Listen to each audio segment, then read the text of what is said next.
10 ఏళ్లలో 16.35 లక్షల కోట్ల రైట్ ఆఫ్. కార్పొరేట్ మొండి బకాయిల రైట్ ఆఫ్ కరెక్టేనా? రైట్ ఆఫ్కు ఆర్బీఐ మార్గదర్శకాలేంటి? సామాన్యుల రైతుల రుణాలు రైట్ ఆఫ్ ఛాన్స్ లేదా? మొండి పద్దుల విషయంలో బ్యాంకుల తీరు సరైనదేనా? ఉన్నోడికే రైట్ ఆఫా? దీనిపై మాట్లాడబోతున్నాం. లంచ్ అవర్ డిబేట్లో మనతో పాటు పాల్గొంటున్నారు మాజీ ఐఏఎస్ అధికారి, లోక్సత్తా వ్యవస్థాపక అధ్యక్షులు జయప్రకాష్ నారాయణ గారు. జయప్రకాష్ నారాయణ గారు, నమస్తే సార్. నమస్తే సతీష్. జయప్రకాష్ నారాయణ గారు, మనం చూసాం కేంద్ర ఆర్థిక మంత్రి చేసిన ప్రకటన 10 ఏళ్లలో 16.35 లక్షల కోట్లు రైట్ ఆఫ్ చేశామని. అసలు ఈ కార్పొరేట్ మొండి బకాయిల రైట్ ఆఫ్ కరెక్టేనా? ఫస్ట్ ఆఫ్ ఆల్ అసలు రుణాల రైట్ ఆఫ్ అంటే ఏంటి? బ్యాంకులు ఈ రకమైన పద్ధతిని ఎందుకు ఫాలో అవుతాయి?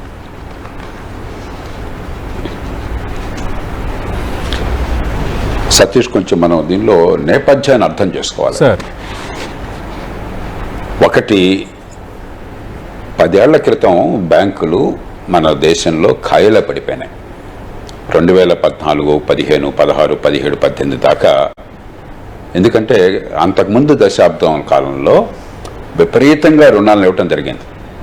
అన్ని దొంగ రుణాలు కాదు, మంచి ఉద్దేశంతో, ఆర్థిక ప్రగతి కావాలనే ఉద్దేశంతో కావచ్చు, లేకపోతే ముందు చూపు లేకుండా కావచ్చు, తొందరపాటుగా ఏ మేరకు ఆ ప్రాజెక్టులు వైబులో చూసుకోకుండా కావచ్చు. అలాగే అదే సమయంలో కొన్ని ప్రభుత్వ విధానాలు, ఉదాహరణకి ఏమైందంటే మనకి ఈ కోల్ లైసెన్సులు క్యాన్సిల్ చేసింది సుప్రీంకోర్టు. దాంతో చాలా పవర్ ప్రాజెక్టులన్నీ కూడా ఆలస్యం అయిపోయినాయి. మన గ్యారంటీగా బొగ్గు దొరుకుతున్న ఉద్దేశంతో థర్మల్ పవర్ ప్రాజెక్టులు, ప్రైవేట్ ప్రాజెక్టులు చాలా సిద్ధపడ్డాయి. ఎప్పుడైతే కోల్ లైసెన్సులు క్యాన్సిల్ అయిపోయినాయో అవన్నీ ఖాళీలో పడిపోయి ఆలస్యం అయిపోయింది. ఈ రకంగా రకరకాల కారణాల వల్ల బకాయిలు పెరిగిపోయినాయి, బ్యాంకులు తీవ్రంగా నష్టాల్లో కూరుకుపోయినాయి 10 ఏళ్ల క్రితం. ఆనాడు ఒక స్థాయిలో, ఒక దశలో 60,000 కోట్ల రూపాయల సంవత్సరానికి ప్రభుత్వ రంగ బ్యాంకులు నష్టాలున్నాయి. ఇప్పుడు 7-8 ఏళ్ళు దాటాక చూడండి, ఈ సంవత్సరం 130,000 కోట్ల రూపాయల లాభం ఈ బ్యాంకులు ఆర్జిస్తున్నాయి. అంటే అప్పటితో పోలిస్తే 2 లక్షల కోట్ల రూపాయలు అదనంగా అప్పుడు నష్టం వల్ల ఇప్పుడు లాభం అయింది. ఆ నష్టం 60,000 కోట్లు, వస్తున్న లాభం 130,000 కోట్లు. అంటే 2 లక్షల కోట్లు ఏడాదికి ఈ దేశ ప్రజలకి, మనం ఎన్నుకున్న ప్రభుత్వానికి ఆదాయం అదనంగా సమకూరుతుంది. కాబట్టి స్థూలంగా చూడాలి మొట్టమొదటి. కానీ చేయడం కోసం దాదాపు 4 లక్షల కోట్ల రూపాయల పైచీలకు మన ఖజానా నుంచి బ్యాంకులకు డబ్బులకు ఇవ్వాల్సి వచ్చింది మనం. అంటే ఇప్పుడు మరి బ్యాంకులకి క్యాపిటల్ అడిక్వసీ రేషియో అంటారు. బ్యాంకుల వ్యాపారాన్ని బట్టి, బ్యాంకులకు వస్తున్నటువంటి తిరిగి వస్తున్న డబ్బులను బట్టి విధిగా ఎంత అప్పులు ఉంటే, లేకపోతే ఎంత బ్యాంకులు వ్యాపారం చేస్తుంటే దానిలో ఎంత భాగం, ఎంత వాటా క్యాపిటల్ ఉండాలి అని చెప్పని.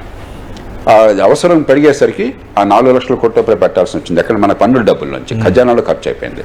ఇప్పుడు అలా కాకుండా ఖజానాకి ప్రతి ఏడాది 130,000 కోట్లు సమకూరుతోంది. ఈ డబ్బులు అత్యధిక భాగం డివిడెండ్ రూపంలో ప్రభుత్వానికి పన్నేతర ఆదాయం అంటారు, నాన్ ట్యాక్స్ రెవెన్యూ అంటారు. దానిలో అత్యధిక భాగం ఈ బ్యాంకుల నుంచి వచ్చేటువంటి ఈ డివిడెండ్ల ద్వారా వస్తున్నది. కాబట్టి మొత్తం మీద బ్యాంకుల పరిస్థితి గతంలో ఎప్పుడు లేనంత బాగున్నది. ముందు అర్థం చేసుకోవాలి. అది మనం ఏదో విషయం సగం అర్థమయ్యే సగం అర్థం కాక ఓ చిన్నది బూచుకుని బూచుని చూసి గందరగోళం చేయడం మంచిది కాదు, మొట్టమొదటిది. రెండోది, ఒక వ్యాపారం చేసినప్పుడు మీరు ఇప్పుడు బ్యాంకులు ఎవరికి రుణాలు ఇస్తాయి? మీకు, నాకు ఇస్తాయి. ఈ దేశంలో సామాన్యులకు కానీ, సంపన్నులకు కానీ, ఈ దేశంలో కంపెనీలకు రుణాలు ఇస్తాయి, వ్యక్తులకు రుణాలు ఇస్తాయి. వ్యక్తుల రుణాలు పక్కన పెట్టండి. కేవలం ఈ ప్రక్రియ కార్పొరేట్ లోన్లకి ఎందుకు పరిమితం అవుతోంది? అసలు ఇలా రైట్ ఆఫ్ చేసే అధికారం ఎవరి చేతిలో ఉంది? సామాన్యులకు, రైతులకు రైట్ ఆఫ్కు ఛాన్స్ లేదా? దీనిపై జేపీ గారు ఏమంటారు? కార్పొరేట్ మొండి బకాయిల రైట్ ఆఫ్ పై జయప్రకాష్ నారాయణ గారి విశ్లేషణ కంటిన్యూ అవుతోంది. జయప్రకాష్ నారాయణ గారు, ఇందాక మీరు మాట్లాడుతున్నారు సార్, దాన్ని కంటిన్యూ చేయండి. ఇది కేవలం కార్పొరేట్ లోన్లకు ఎందుకు పరిమితం అవుతుందన్న ప్రశ్నకు కూడా సమాధానం కావాలి సార్. కాబట్టి మొదటిది, ఆనాటితో పోలిస్తే ఈవేళ బ్యాంకులు 2 లక్షల కోట్ల రూపాయలు అదనంగా ఆదాయాన్ని సమకూర్చి 130,000 కోట్ల లాభాలను తీసుకొచ్చి ప్రభుత్వాలకు, మన ప్రభుత్వానికి డివిడెండ్లు ఇస్తున్నాయి. కాబట్టి బ్యాంకుల పరిస్థితి బాగుపడింది, ఇది గుర్తు చేసుకోవాలి. రెండవది, బ్యాంకులు 2 రకాల లోన్లు ఇస్తాయి. ఒకటి, మీకు నాకు అవసరం ఉందనుకున్న కారు కొన్నాము, ఒక ఇల్లు కొన్నాము, దాన్ని హైపోథికేట్ చేసి ఆస్తిని తనఖా పెట్టి ఇల్లు ఇస్తారు. దానివల్ల ఆర్థిక వ్యవస్థ పెరగచ్చు, పెరగకపోవచ్చు, కానీ ప్రభుత్వం దగ్గర ఆస్తి ఉంటుంది. బ్యాంకు దగ్గర ఆస్తి ఉంటుంది కాబట్టి రేపొద్దున టైంకి చెల్లించకపోతే దాన్ని వాళ్ళు దాన్ని వేలంపాట్లో తీసుకుని డబ్బులు తీసుకుంటారు.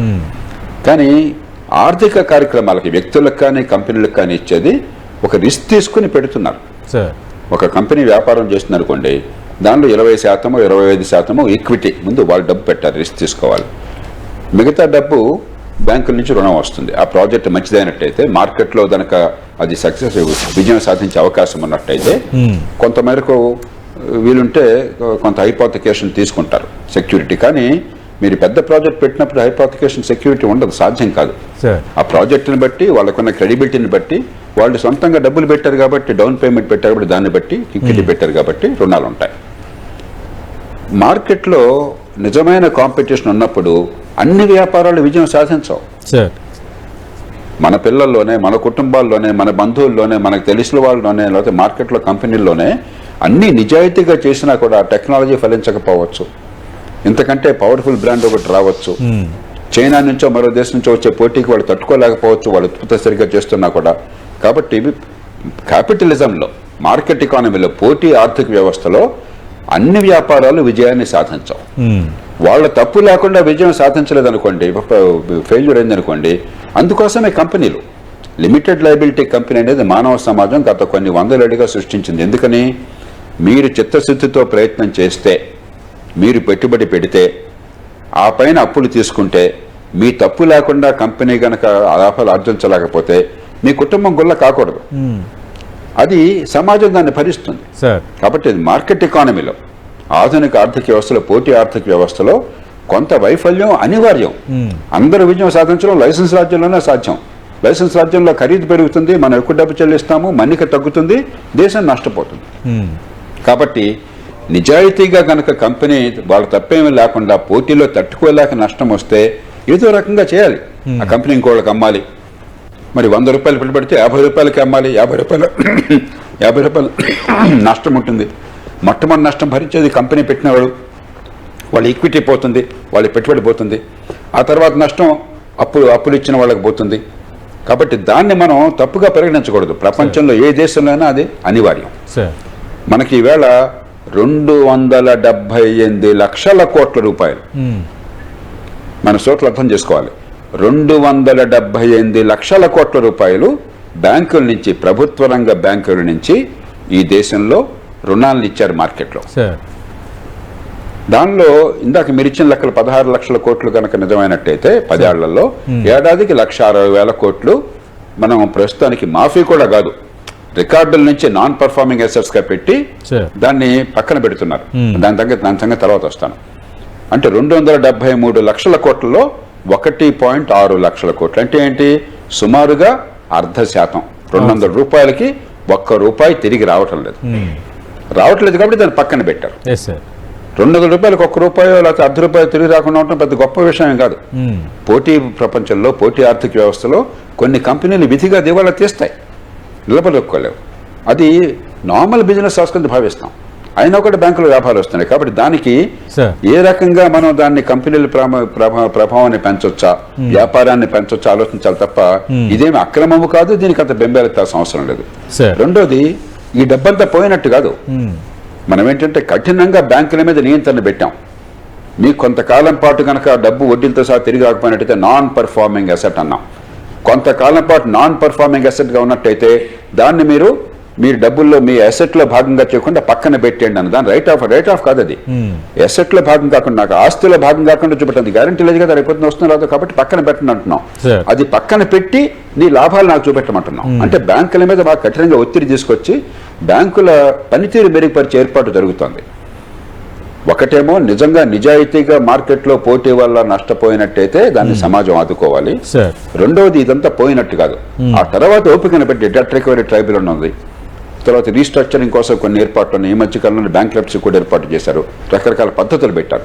దాంట్లో ఎంత వీలుంటే అంత వస్తుంది. 100 రూపాయలు 50 రావచ్చు, 30 రావచ్చు, 80 రావచ్చు, ఆ కేసును బట్టి. కొన్ని చోట్ల 100కు 100 రావచ్చు.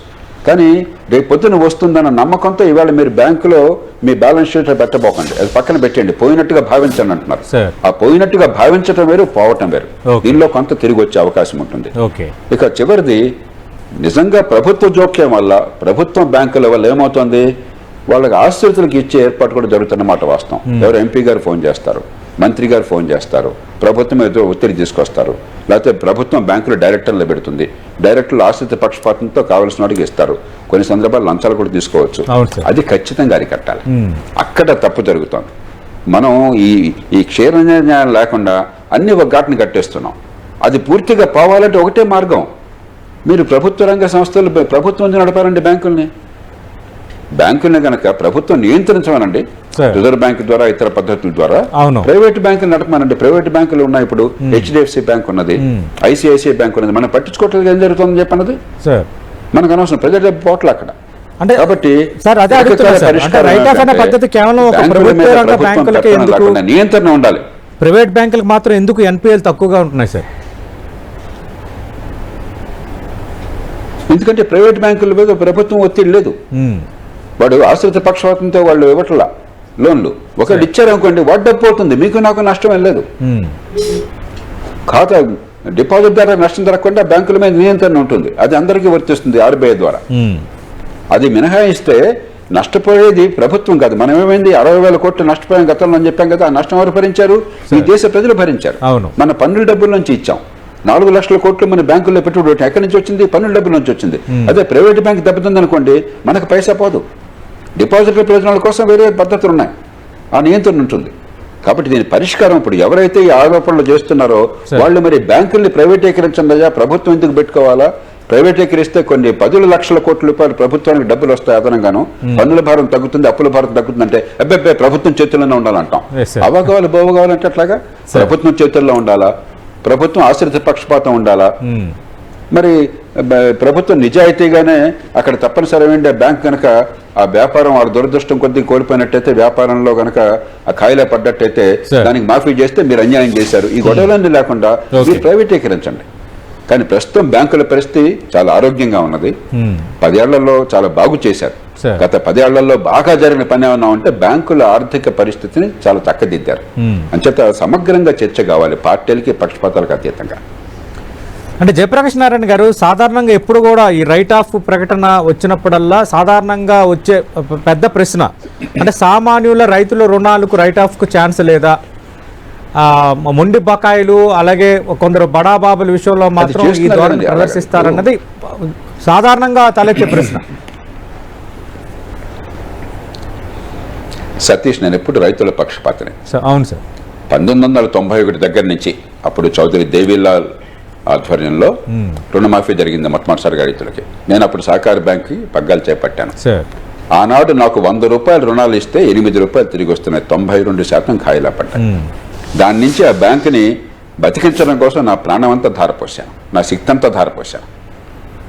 ఆ తర్వాత మన్మోహన్ సింగ్ గారి ప్రభుత్వం 72,000 కోట్ల రూపాయలు మాఫీ చేసింది.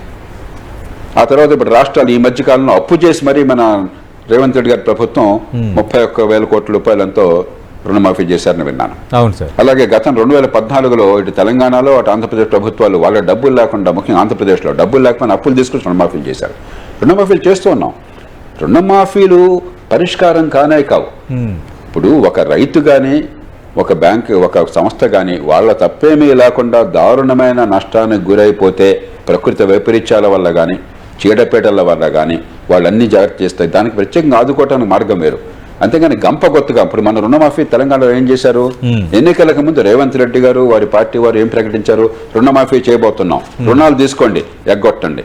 ఇప్పుడు రుణాలు తీసుకున్నట్టయితే మీరు తిరిగి చెల్లించబోకండి, మీకెందుకు మేము చూసుకుంటాం. ఇదంటే పరిపాలన? రుణం చెల్లించిన వాడు పాపాత్ముడా? రుణం చెల్లించిన వాడు తెలివిగలవాడా? రేపొద్దు రుణం పుడుతుందా? మీకు పరపతి పుడుతుందా? మనకి రైతుకు కావాల్సింది రుణం. రైతు రెచ్చగాడు కాదు, మోసగాడు కాదు. రైతుకి సకాలంలో సరసమైన రేటుకి అవసరమైన మేరకు పరపతి లభించాలి తప్ప రైతేమి రుణమాఫీ వస్తే రేపు రుణాలు రావు అసలు. ఇప్పటికే మార్కెట్లో రుణాలు నెలకు 2 రూపాయల వడ్డీ నుంచి 10 రూపాయల వడ్డీ దాకా తీసుకోవాల్సి వస్తుంది గతి లేక. కాబట్టి వ్యవసాయంలో కావాల్సింది రుణమాఫీ కాదు. నేను రైతు పక్షపాతిని. నేను వ్యవసాయం కోసం ఏం చేస్తున్నాను తెలుగు ప్రజలకు తెలుసు, దక్షిణాదిన చాలా ప్రజలకు తెలుసు. కానీ ఇది పద్ధతి కాదు. రైతులకు కావాల్సిందే సరసమైన వడ్డీ. వడ్డీ మీద మాఫీ చేయండి, వడ్డీ మీద బాగా రాయితీలు ఇవ్వండి. సరసమైన వడ్డీతో సకాలంలో అవసరమైన మేరకు పరపతి అందినట్టయితే రైతు దాంతోపాటు మిగతా వినిమయాలు అందడం టెక్నాలజీ చేస్తే రైతు బతుకుతాడు గౌరవంగా. అంతే తప్ప ఈ రుణమాఫీలు ఓట్ల కోసం తప్ప దేశ ప్రజల కోసం వ్యవసాయం కోసం కాదు. అంటే జయప్రకాష్ నారాయణ గారు, రుణమాఫీ వేరు, అపారమైన కష్టంలో ఉంటే ఆదుకోవటం వేరు. సార్ అంటే ఈ రైతుల విషయానికి వచ్చేసరికి కొంత ఈ ఊళ్ళల్లో చాటింపులు చేయటం, ఈ నోటీస్ బోర్డులో పెట్టడం అవన్నీ గతంలో మీరు కూడా దాన్ని ఖండించారు. కానీ ఇలాగ రైట్ ఆఫ్ చేసిన రుణాల్లో పెద్ద పెద్దవారి పేర్లు ఉంటే అది ప్రకటించవచ్చు కదా, దీనిపై మీ అభిప్రాయం ఏంటి? ఖచ్చితంగా ప్రకటించవచ్చు. నేను దానికి అభ్యంతరం పెట్టట్లా. నాకు తెలిసినట్టుగా ప్రకటిస్తున్నాను. ఖచ్చితంగా ఈ పెద్ద పెద్ద కంపెనీలు హాయిలా పడ్డట్టయితే, రుణమాఫీలు చేస్తున్నట్టయితే, లేకపోతే రుణమాఫీ కాదు యాక్చువల్గా రుణమాఫీ అంటున్నాను, దాన్ని అకౌంట్ నుంచి పక్కన పెడుతున్నాం అని చెప్పాను కదా. ప్రుడెన్షియల్ నామ్స్ కారణంగా అది ఒకవేళ డబ్బులు రేపు వచ్చినా కూడా వస్తాయని గ్యారంటీ లేదు కాబట్టి అవి లేకుండా మీరు లాభాలు చూపెట్టండి, మీ బ్యాలెన్స్ షీట్ చూపెట్టిన అంటున్నాం. కాబట్టి అలాంటి కేసులు బయటపడడం అనేది నేను పూర్తిగా సమర్థిస్తాను. అలా కాకుండా రుణాలు సరిగ్గా మంజూరయ్యి రుణాలు సకాలంలో చెల్లిస్తుంటే అది వ్యక్తులు కావచ్చు లేకపోతే కంపెనీలు కావచ్చు, వాళ్ళ రుణాల గురించి అడిగే హక్కు మీకు నాకు ఎవరికి లేదు. ఇప్పుడు నేను బ్యాంక్ దగ్గర అప్పు తీసుకున్నాను, అన్ని టైంలీగా చెల్లిస్తున్నాను, ఎంత అప్పున్నానో మీకు ఎందుకండి? మీకు సంబంధమైన నా జీవితంలో 9 సంవత్సరాలు మీకేమన్నది? నేను సకాలంలో చెల్లిస్తున్నంత కాలం. అదే ఎమ్మెల్యేగా ఎంపీగా పోటీ చేస్తున్నానని చెప్పంటే అప్పుడు మీ ఆస్తులంతా అప్పులంతా అడిగే హక్కు మనకుంది, ప్రజలకు తెలియదు కాబట్టి గోప్యం కావాలి. కానీ మనకేమవుతుంది, కొన్ని సందర్భాల్లో గోప్యాన్ని అతిగా చేస్తున్నారు.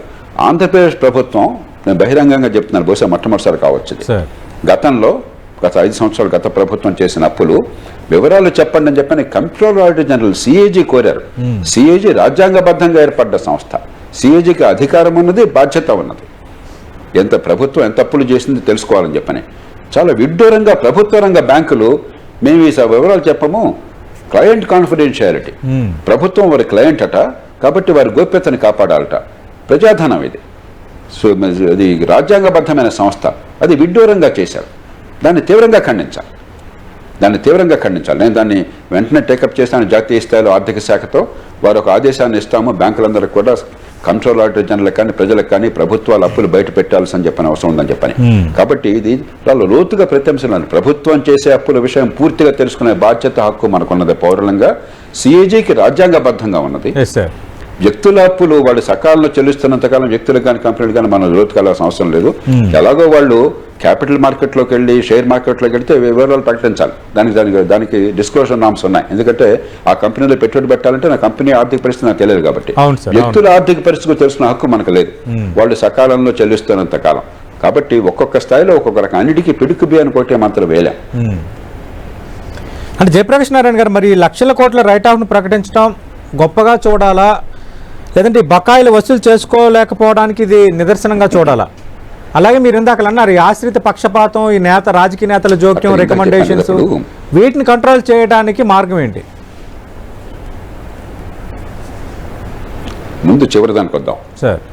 ప్రభుత్వ నియంత్రణ ఉన్నంత కాలం ఒక ప్రభుత్వం బాధ్యతతో మెలగచ్చు.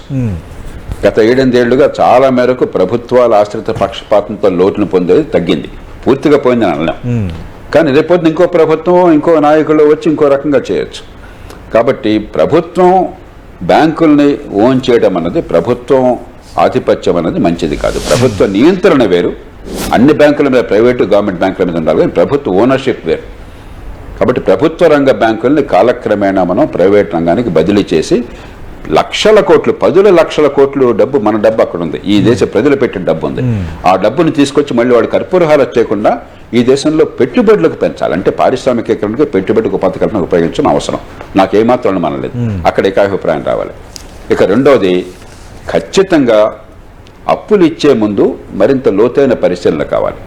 ఏ రంగంలో చేస్తున్నారు, వాళ్ళకి గతంలో ఉన్న విశ్వసనీయత ఏమిటి, వాళ్ళ ట్రాక్ రికార్డ్ ఏమిటి, వాళ్ళు ఈ పరిశ్రమను విజయంతో నడపగలరా, వాళ్ళకి దానిలో ఉన్న బలబలాలు అంటే తెలుసుకుని, 2 వీలున్నంత మేరకు ఆ డబ్బులు తిరిగి వచ్చి ఏర్పాట్లు చేయాలి. అంతా అయిన తర్వాత లబోదేబమంటం కాకుండా ఒకసారి అప్పు ఇచ్చిన తర్వాత నిరంతరం మీరు దాని మీద పర్యవేక్షణ ఉండాలి. ఏం చేస్తున్నారు, మార్కెట్ ఎట్లా ఉన్నది, ఏ మేరకు అమ్మగలుగుతున్నారు, ఎక్కడ ఇబ్బందులు వస్తున్నాయి. కొన్ని సందర్భాల్లో కంపెనీ తప్పు లేకపోయినా కూడా టైమ్లీగా ఇప్పుడు అంతర్జాతీయ మార్కెట్లో పరిస్థితులు మారచ్చు.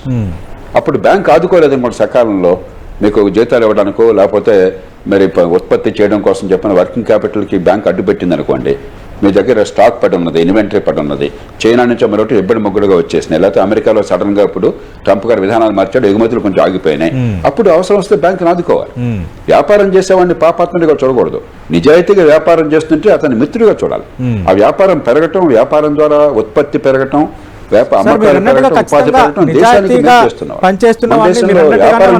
పాపాత్ములుగా చూస్తున్నాం. కానీ చాలా మంది దీన్ని వేరేగా డైవర్ట్ చేస్తున్నారు కదా, ఈ విధంగా రుణాలు తీసుకుని వేరేగా డైవర్ట్ చేస్తున్నారు. అదే నేను చెప్పేది, ఈ రెంటిని వేరువేరుగా చూడాలి. ఇప్పుడు సొంతంగా సొమ్ములు పెంచుకుని కంపెనీలు మూసే వాళ్ళని కఠినంగా శిక్షించాలి.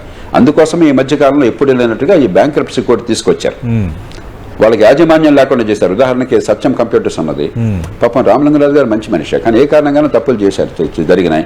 ఏమైంది, మేనేజ్మెంట్ వెంటనే ప్రైవేట్ సంఘానికి బదిలీ చేశాం, వేరే సంస్థకి. వారి మేనేజ్మెంట్ నుంచి తొలగించాం. చాలా కొద్ది సార్లు అలా జరిగింది.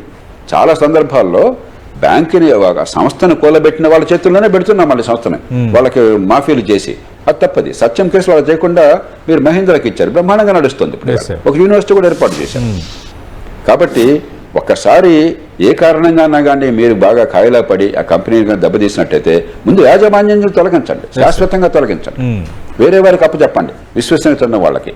అలాగే వాళ్ళు కనుక డబ్బుని సొంత డబ్బు పెంచుకుంటే కఠినంగా శిక్షించండి, అక్కడ కఠినంగా ఉండండి. అలా కాకుండా నిజాయితీగా వ్యాపారంలో కనుక నష్టపోయినట్టయితే సానుభూతితో ఉండండి. ఈ లిమిటెడ్ లయబిలిటీ కంపెనీ అనేది ప్రపంచంలో మొట్టమొదటి వచ్చింది నెదర్లాండ్స్లో. ప్రపంచం అంతా వ్యాప్తి 500 ఏళ్ల క్రితం ప్రపంచం అంతా అక్కడి నుంచే వచ్చింది, గత 400 ఏళ్ళుగా. ఏమిటి దాని ఉద్దేశం? నిజాయితీ అయిన వ్యాపారం తీసుకుని రిస్క్ తీసుకున్నట్టయితే మీరు కుటుంబం గొల్ల కాకూడదు, మీరు దివాలా తీయకూడదు, మీరు పెట్టిన పెట్టుబడి పోతుంది తప్ప నిజాయితీగా వ్యాపారంలో పాలు పంచుకున్న కారణంగా మీ కుటుంబం పోతున్న భయం ఉంటే ఆర్థిక వ్యవస్థలో పాలు పంచుకోరు. హైదరాబాద్ లో 1 ఎకరం స్థలం కనుక్కొని 30 ఏళ్ళు అలా కూర్చుంటాడు, 30 కోట్లు అయిపోతుంది. అదే ఆర్థిక వ్యవస్థ పెరిగేది. రిస్క్ తీసుకోవాలి, పెట్టుబడి పెట్టాలి, ఉత్పత్తిని సాధించాలా, ఉపాధిని కల్పించాలా. కొన్ని సందర్భాల్లో నష్టం వస్తుంది మీరు నిజాయితీగా చేసినా కూడా. మార్కెట్ అంటే అర్థం అదే, మార్కెట్లో పోటీ అంటే అర్థం అదే. దాన్ని సమాజం పట్టించుకోవాలి. కాబట్టి అందుకోసమే బ్యాంకులు ప్రపంచమంతా బ్యాంకింగ్ ఏర్పడుతున్నది. కాబట్టి నిజాయితీగా మార్కెట్లో పోటీలో టెక్నాలజీ మార్పుల వల్ల సంస్థలు దెబ్బతింటే మనం ఉదారంగా ఉండాలి. ఒక చిన్న ఉదాహరణ చెప్తాను మీకు కొడాక్ కంపెనీ ఉన్నది. మన ముందు ఇప్పుడు కొడ వాళ్ళకి తెలియదు, వాళ్ళ తండ్రులకి తెలుస్తుంది. కొడాక్ ప్రపంచ నంబర్ 1 కంపెనీ. అప్పుడు వాళ్ళే ఈ డిజిటల్ కెమెరా వాళ్ళే ఇన్వెంట్ చేశారు. దాని ప్రాముఖ్యత తెలియక దాన్ని పక్కన పెట్టేశారు. చివరికి డిజిటల్ కెమెరా పుణ్యం అని చెప్పని పాతకాలంలో, ఇప్పుడు మీరు ఎవరన్నా పాతకాలంలో ఫిల్మ్ కెమెరా వాడుతున్నారా? వాడట్లేదు. నాకు తెలిసి ఎవరు వాడట్లా. డిజిటల్ కెమెరా వచ్చేసింది. కోడాక్ కంపెనీ మూతపడిపోయింది, కంపెనీ దివాలా తీసింది. ఆ కంపెనీ చైర్మన్ ని తిడతారా మీరు? కొడతారా? ఆయన దేశద్రోహం చేశాడా? మార్కెట్లో మారినటువంటి పరిస్థితుల వల్ల, మార్కెట్లో మారిన టెక్నాలజీ వల్ల కొన్ని సందర్భాల్లో అద్భుతమైన కంపెనీలు దివాలా తీస్తాయి. IBM 40 ఏళ్ల క్రితం ప్రపంచంలో కంప్యూటర్ అంటే IBM. ఇవాళ IBM ఒక మామూలు కంపెనీ. ప్రపంచంలో మారిన పరిస్థితులు తట్టుకోలేకపోయినారు. కాబట్టి మారుతున్నటువంటి టెక్నాలజీలో, మారుతున్న మార్కెట్లో నష్టపోతే అది వాళ్ళు పాపం చేసినట్టు కాదు, వాళ్ళని దుర్మార్గాలు చిత్రించడం తప్పు. అలా కాకుండా యాజమాన్యంలో లోపాలు ఉండడం చేతనో, లేకపోతే మోసం చేయడం చేతనో, ఆశ్రిత పక్షపాతంతో అన్యాయంగా లోన్లు పొంది దేశాన్ని దోచుకునే ప్రయత్నం చేయడం చేతనో అక్కడ కఠినంగా శిక్షించాలి. ఈ తేడా చూడకుండా మనం గుడ్డెద్దు చేయబడ్డట్టు మాట్లాడుతున్నాం. ఒక పరిశ్రమ పెడితే పాపం చేసినట్టుగా, పరిశ్రమలకి 1,00,000 లక్షల కోట్లు రాయితీనా? పరిశ్రమ ఎక్కడి నుంచి వచ్చింది కాదు అయ్యా, వాడి పరిశ్రమ పెట్టడం వల్లే ఉత్పత్తి వస్తుంది, మనకు అవసరాలు తీరుతున్నాయి, ఉపాధి వస్తుంది, ఆదాయాలు వస్తున్నాయి, ఆర్థిక వ్యవస్థ పెరుగుతుంది, సంపద పెరుగుతుంది. అందుకని ఈ తేడా ఉండాలి. తేడా లేకుండా మనకి పాతకాలం కమ్యూనిస్ట్ భాష 60-70 ఏళ్ల క్రితం ఎవరు పరిశ్రమ పెట్టినా కూడా వాడిని బూతులు తిట్టడం, పాపాత్మగా చర్చించడం జరుగుతుంది. అలా కాకుండా విచక్షణ గల విజ్ఞతలు, ఇప్పుడు మనం మాట్లాడిన దానిలో చాలా వాస్తవాలతో కొంత ఆలోచించే ప్రయత్నం చేశాం. లోతైన చర్చ కావాలి సార్. అంటే ఇప్పుడున్న చట్టాలు సరిపోతాయా సార్, లేదంటే ఇంకా మరింత కఠినతరంగా రావాల్సిన అవసరం ఏమైనా ఉందా? విదేశాల్లో ఇలాంటి చర్యలకు పాల్పడే వారి విషయంలో చట్టాలు ఏ విధంగా ఉన్నాయి? ఇప్పుడు గత 5-10 ఏళ్ళ విదేశాలు, ఉదాహరణ అమెరికా తీసుకోండి, సెక్షన్ 11 అంటారు. సెక్షన్ 11 బ్యాంక్రప్సీ కోడ్ కింద ఒకసారి కనుక కంపెనీ మూతపడిపోయినట్టయితే ఆ 11వ సెక్షన్ కింద దాన్ని మూసేస్తారు. ఇక పెద్ద గొడవ ఉండదు దానికి. ఆ కంపెనీ వ్యాపారంలో నష్టం రావటం చేత వాడు తప్పు లేకుండా కంపెనీ మూతపడితే అదే వ్యక్తికి అవమానము లేదు, అతనికి రేపొద్దున అన్యాయమో జరగదు. మన దేశంలో ఈ బ్యాంక్రప్సీ అసాధ్యం చేశాం. పిచ్చి పిచ్చి లేబర్ లాస్ పెట్టి అసలు కంపెనీ పెడితే మూసేయడం సాధ్యం కాని పరిస్థితి కల్పించాం. ఈ మధ్య కాలంలో 2 ప్రయత్నాలు గత 7-8 ఏళ్లుగా జరిగినాయి. ఒకటి ఇండియన్ బ్యాంక్రప్సీ కూడా దాన్ని ఏర్పాటు చేశారు. అంటే ఇతర దేశాల్లో లాగానే మన దేశంలో కూడా చాప్టర్ 11 బ్యాంక్రప్సీ లాగానే మనకు కూడా కంపెనీ మన తప్పేమీ లేకుండా మూతబడే పరిస్థితి వస్తే, నష్టాల బాటన పడితే దాన్ని మూసేయడం కోసం బ్యాంక్రప్సీ కూడా ఏర్పాటు చేశారు. అలాగే మరి బుద్ధిపూర్వకంగా డబ్బులు చెల్లించకుండా ఎగ్గొడితే దాన్ని ఖచ్చితంగా పళ్ళోడు కొట్టి డబ్బులు వసూలు చేయడం కోసం చెప్పని డెట్ రికవరీ ట్రైబ్యునల్స్, తర్వాత ఇతరమైన పద్ధతుల్ని గట్టిగా ఏర్పాటు చేశారు. గతంతో పోలిస్తే ఇప్పుడు అంత తెలిగి తప్పించుకునే సాధ్యం కాదు. ఈ 2 మంచి పరిణామాలు, వాటిని మనం అభినందించాలి. కానీ ఇప్పటికి కూడా నాకు అర్థమైనంత వరకు ప్రభుత్వం ఎప్పుడైతే సొంతదారు అవుతుందో బ్యాంకులకి, అక్కడ యాజమాన్యాన్ని ప్రభుత్వం ఎప్పుడైతే నియమిస్తోందో, డైరెక్టర్ని ప్రభుత్వం ఎప్పుడైతే నియమిస్తోందో, ఆశ్రిత పక్షపాతంతో లోన్లు ఇచ్చేదానికి ఇంకా పూర్తిగా అడ్డుకట్ట పడాల. కాబట్టి ప్రభుత్వం పెత్తనం చేయడం వేరు, ప్రభుత్వం నియంత్రణ వేరు, ప్రభుత్వం సొంతదారుగా ఉండటం వేరు, యజమానిగా ఉండటం వేరు. యాజమాన్యం ప్రభుత్వం ఉన్నంత కాలం ఈ సమస్యలు కొనసాగుతాయి. కాబట్టి కాలక్రమేణా ప్రభుత్వ యాజమాన్యాన్ని తీసేసి ఈ బ్యాంక్రప్సీ కోడ్ని సమర్థంగా అమలు చేసి డెట్ రికవరీ ట్రైబ్యునల్స్ వాటిని సమర్థంగా పనిచేసే ఏర్పాటు చేస్తే చాలా మేరకు బ్యాంకింగ్ పరిస్థితి కానీ లేకపోతే అక్రమాల పరిస్థితి కానీ చాలా బాగుపడుతుంది. అంటే జయప్రకాష్ నారాయణ గారు, గతంలో మనం చూసాం అరుణ్ జైట్లీ ఒక ప్రకటన చేశారు. అంటే రైట్ ఆఫ్ చేసిన లోన్ల రికవరీ ఇంకా జరుగుతూనే ఉంటుంది అని అన్నారు. నిజంగానే అలా చేస్తారా? ఒకవేళ అలా చేస్తే ఆర్బీఐ కానీ బ్యాంకులు కానీ ఆ వివరాలు ఎందుకు ప్రకటించారు? అదే ఇందాక ప్రకటిస్తారు, ఇందాక మీకు చెప్పాను. అందుకనే సార్, ఇప్పుడు ఒక కంపెనీ 1,000 కోట్లు బకాయి పడింది. దానికి నాన్ పర్ఫార్మింగ్ అసెట్స్కి కొన్ని నామ్స్ ఉన్నాయి. అంటే నాకు సకాలంలో వాళ్ళు చెల్లించాల్సిన రుణాలు కానీ వడ్డీ కానీ రాకపోతే కొంతకాలం పాటు నాన్ పర్ఫార్మింగ్ అసెట్ అంటాం. ఆ ఎన్పిఏ అంటాం. ఎన్పిఏ మరి కొంతకాలం ఉన్నట్టయితే అది బ్యాంకు ఖాతాలోంచి పక్కన పెట్టండి అంటున్నాం. ఎందుకని? దాన్ని చూపెడితే ఇప్పుడు అకౌంటింగ్ మన ఇళ్లలో అకౌంటింగ్ లాగా ఉండదు. కంపెనీల్లో ఈ రావాల్సిన బకాయిలు, ఈ డబ్బులు నాకు వస్తాయి అని చూపెట్టి ఏం చేస్తున్నారు? లేని డబ్బుని ఉన్నట్టుగా చూపెట్టి బ్యాంకు లాభాలు ఉందని చూపెడతారు. అలా చూపెట్టుకుని ఉండటం కోసం దాన్ని పక్కన పెడుతున్నాం. అది రైట్ ఆఫ్ కాదు, నిజంగా అది మాఫీ జరగట్లా. దాన్ని పద్దుల్లోంచి తీసి పక్కన పెడుతున్నాం. మిగతా పద్దుల్లో కనుక లాభం వస్తేనే లాభంగా లెక్కేస్తున్నాం. అంటే బ్యాంకుల మీద మరింత గట్టిగా మనం ఒత్తిడి తీసుకొస్తున్నాం. మీరు లాభాలు చూపెట్టండి, వసూళ్లు చూపెట్టండి అని. కాబట్టి ఈ 1000 కోట్లు పక్కన పెట్టాం కదా, ఆ 1000 కోట్లు వాళ్ళు బహుశా వాళ్ళు హామీ ఇచ్చి ఉండొచ్చు, వ్యక్తిగతంగా పూచీకత్తు ఇచ్చి ఉండొచ్చు, వాళ్ళకి ఆస్తులు ఉండొచ్చు, కంపెనీకి భూములు కానీ బిల్డింగ్లు కానీ మెషిన్లు కానీ ఉండొచ్చు, యాజమాన్యం మారిస్తే మరొకళ్ళు బాగా చేయొచ్చు. ఇవన్నీ సందర్భాన్ని బట్టి వాళ్ళు చూస్తారు. డెట్ రికవరీ ట్రైబ్యునల్స్ ఉన్నాయి. అట్లాగే మరి ఆ కంపెనీని మొత్తాన్ని అమ్మేయడానికి మార్గాలు ఉన్నాయి. హైలబడ్డ కంపెనీలు అమ్మడం కోసం ఈ మధ్య రీస్ట్రక్చరింగ్ కోసం చెప్పిన కొన్ని ఏర్పాట్లు వచ్చినాయి. ఇంకోళ్ళు ఎవరో కొనుక్కు మరింత బాగా సమర్థంగా దాన్ని నడపచ్చు. ఇలా రకరకాలు ఉన్నాయి. అప్పుడు ఎంత వస్తే అంత డబ్బు మళ్ళీ దీనిలో బ్యాంకులో పడుతుంది. అది వచ్చే సంవత్సరాల్లో ఆ డబ్బు వచ్చినప్పుడు ఆ లాభాల్లో పెరుగుతాయి అదనంగా. కాబట్టి ఆ పని జరుగుతుంది, దీనిలో రహస్యం లేదు. ఇవన్నీ బహిరంగ జరిగేవి. ఎంతెంత డబ్బులు డెట్ రికవరీ ట్రైబ్యునల్లో వస్తున్నా, ఎంత రావటం లేదు, తర్వాత ఏ కంపెనీలని యాజమాన్యాన్ని బదిలీ చేస్తున్నారు, అట్లాగే ఈ ఖాతాలు బయట పెట్టినా కూడా రేపు పొద్దున ఇంకొకళ్ళకి మరి సమర్థంగా నడిపేందుకు ఏ రకంగా చేస్తున్నారు, ఇవన్నీ కూడా రహస్యం కాదు, ఇవన్నీ బహిరంగ తెలిసే విషయాలు. అంచేత ఈ డబ్బులు అన్నీ వస్తాయంటలా, కొంత పోతాయి కానీ కొంత వచ్చే అవకాశం ఉంది. కాబట్టే దాన్ని రుణమాఫీ అనరు, దాన్ని పద్దుల్లోంచి పక్కన పెడుతున్నాం. బ్యాంకుల ఖాతాల్లోంచి, బ్యాంకుల బ్యాలెన్స్ షీట్ అంటాం, బ్యాలెన్స్ షీట్లోంచి పక్కన పెట్టి దానికి వేరే ఏర్పాట్ల కోసం రకరకాలైనటువంటి చట్టాలు, రకరకాలైనటువంటి సంస్థలు వచ్చినాయి. సార్, అదే ఇంకా ఈ ప్రైవేట్ బ్యాంకులు మాత్రం ఎన్పిఎల్ తక్కువ ఉంటున్నాయన్న అంశానికి ఇందాక మీరు వివరణ ఇచ్చారు.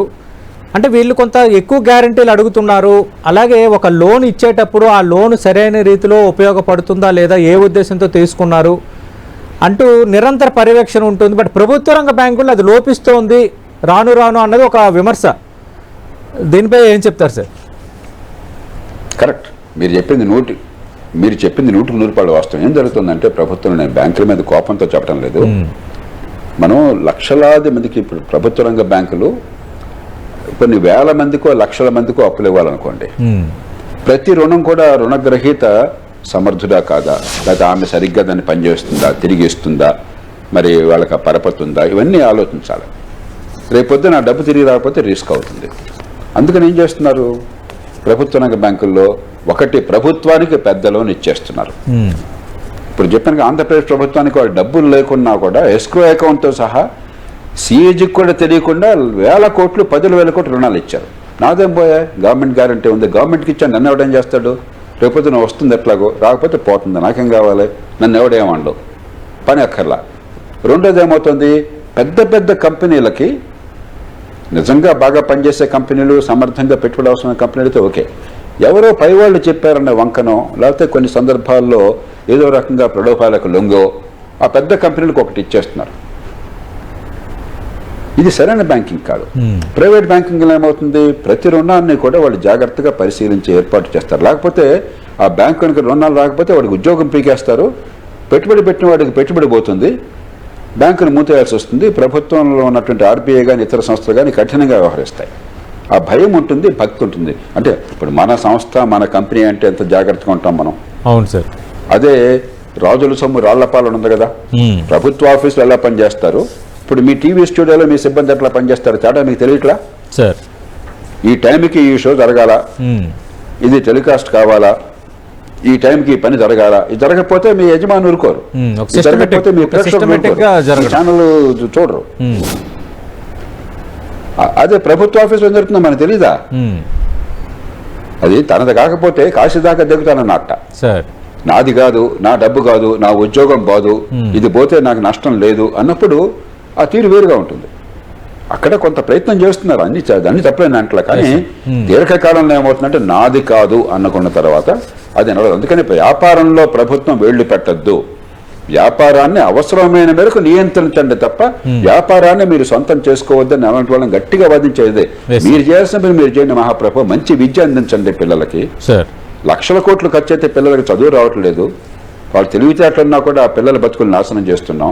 మంచి ఆరోగ్యం అందించండి, మంచి రోడ్లు వేయండి, ట్రాఫిక్ సరిగ్గా మేనేజ్ చేయండి, చట్టాన్ని సరిగ్గా అమలు చేసి న్యాయాన్ని అందించే ఏర్పాటు చేయండి. మీకు చేతకాని పనులు మీరు చేయబోక మౌలిక సదుపాయాలు బాగా కల్పించండి. ఈ వదిలేసి మీరు బ్యాంకులు నడుపుతాను, బ్రెడ్ ఫ్యాక్టరీ నడుపుతాను, స్కూటర్ ఫ్యాక్టరీ నడుపుతాను, రిఫ్రిజిరేటర్ ఫ్యాక్టరీ నడుపుతాను, ఆల్మిన్ బస్ బాడీస్ నడుపుతాను, నీకెందుకు నీకు చేతకాని పని, అన్ని నాశనం చేశారు కదా వీళ్ళు, అన్ని నాశనమైనగా ప్రభుత్వ రంగ సంస్థలన్నీ కూడా. కాబట్టి ప్రభుత్వం సమర్థమైన నియంత్రణ చేయండి, మీ పని మీరు ఒడి దగ్గర పెట్టి చేయండి బాధ్యతతో, అంతేగాని అన్నిట్లో జోక్యం పెట్టి వ్యాపారం చేయబోకండి. Right. Thank you Jayaprakash Narayan గారు, మీ విలువైన సమయాన్ని 10 టీవీకి కేటాయించారు. మనం చూసాం ఆర్థిక మంత్రి రైట్ ఆఫ్ ప్రకటనపై రుణాల రైట్ ఆఫ్ కరెక్టేనా కాదా ఈ అంశంపై ఇది మాజీ ఐఏఎస్ అధికారి లోక్సత్తా వ్యవస్థాపక అధ్యక్షులు జయప్రకాష్ నారాయణ గారి విశ్లేషణ.